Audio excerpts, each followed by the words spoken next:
So I wanted to make a quick guide on soloing Heroic Magister's Terrace as a red paladin.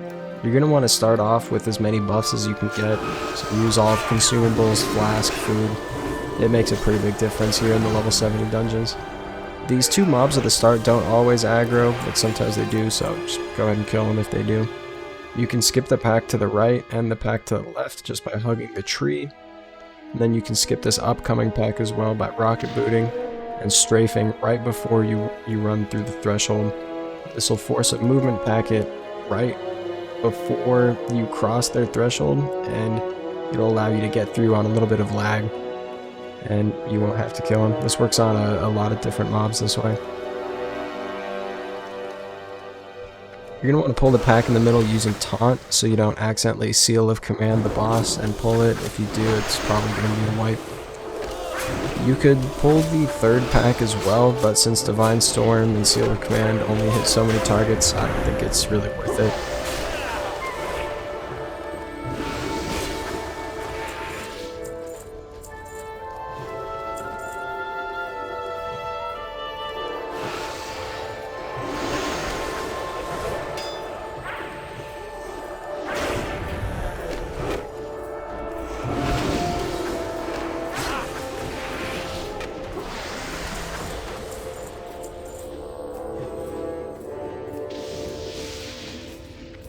The boss here, you're going to want to start with Seal of Vengeance, and you're just going to want to burn your cooldowns right on pull. It's a pretty easy boss, definitely the easiest one in here.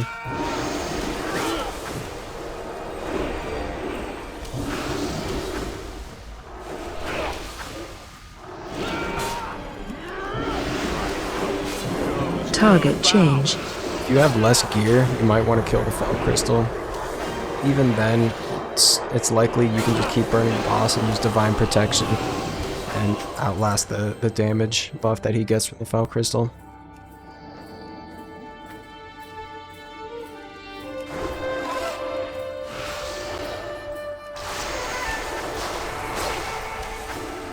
With these mobs, they do give you a buff that increases your damage, so you're going to want to keep that buff duration in mind as you run through and kill them.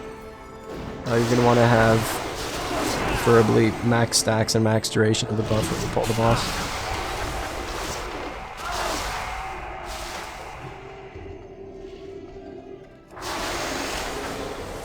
These small heads can do a decent bit of damage, so it's useful sometimes to just consecrate, run in a circle, or just wait for Divine Storm and run away from it in the meantime. You're going to want to pull the boss with as much health and as much mana as you can get, while also maintaining as many of the add buffs as you can get. Usually I'll pull some into the boss like this so I can kill them in a little bit. It'll refresh the timer. When the pure energy spawns, you're going to want to kill the first 2 to 6 of them. They give you a massive damage buff, so you're going to want to ignore wings and use Divine Protection here instead. The stacking debuff does a pretty substantial amount of damage once you're past like 5 or 6 stacks, depending on your gear and how much you're healing. But you'll definitely want to use Divine Protection instead of Wings. Wings only gives you 20% damage, where Divine Protection will let you keep stacking up the 50% damage debuff and negate most of the negative effects from it, or at least half of the negative effects from it, which is just the damage over time. Both of these can be skipped just by hugging the wall.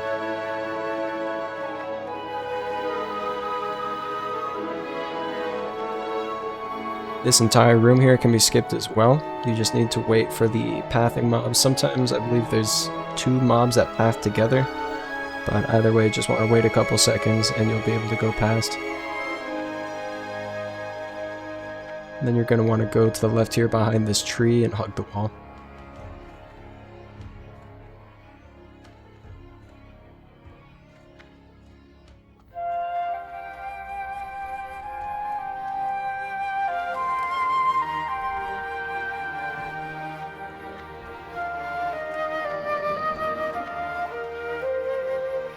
For this boss, you're just going to want to do Seal of Command, and you're going to want to start on the main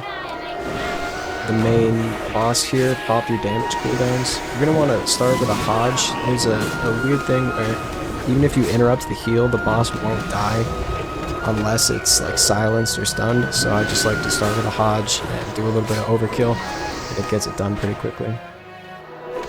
going as offensive as possible here is really what's going to make the difference for whether you kill or wreck on this boss.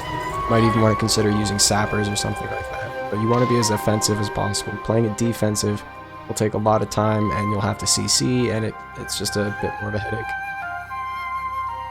With these mobs here, you're going to want to either CC one or just keep in mind not to kill one of them.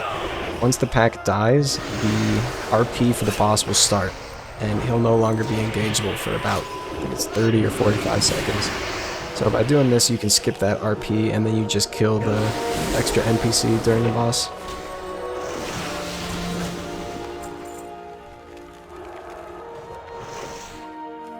Then use single target seal, of course.